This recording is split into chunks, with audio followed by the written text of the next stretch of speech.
Na maana tumesema tukaona kwamba Bwana ndiye mwenye utajiri. Kama yeye ndiye mwenye utajiri na unamwabudu katika roho na kweli, kwa nini hasikupe huo utajiri?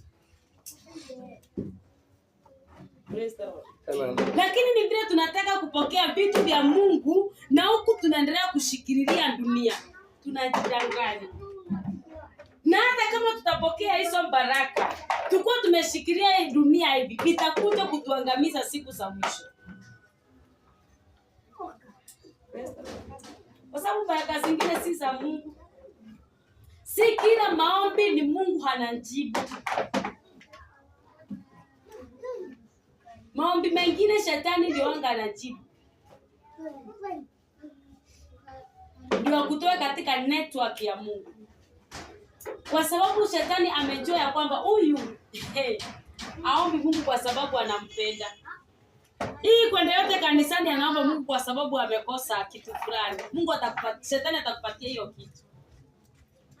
Ndio uache kwenda kanisani. Kwa sababu ukiacha kwenda kanisani hakuna hata siku moja utakuja kukutana na neno kama hili. Kwa sababu sahi hao watu wengi wamejaa makanisani sahi. Wale wenye wanaenda kwa sababu ya shida fulani ndio wameenda wako kanisani sahi wengi. Na wakati wanasimama kutoa ushuhuda wakisema Mungu alinitendea. Si kila ombi ni Mungu anajibu, mengine ni shetani anakujibu. Na anakujibu kwa sababu hujajifundisha kwamba Mungu katika roho na kweli. Kwa sababu ukiwa katika roho na kweli, utaweza kupambanua baraka hizi ni za aina gani na zimetoka wapi.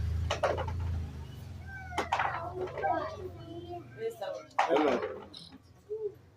Wakati nilikuwa namwambia wewe Ellen.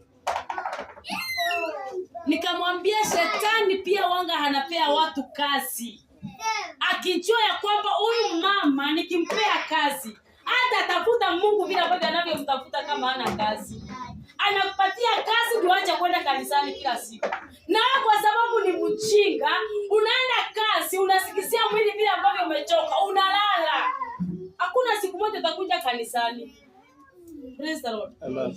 Unakosa kuambia moyo wako ama akili yako, kama ninaenda kazini na hata ni siku kama sijapumzika ya kutosha, nikipigiwa simu na niambia ni kazini nitarudi.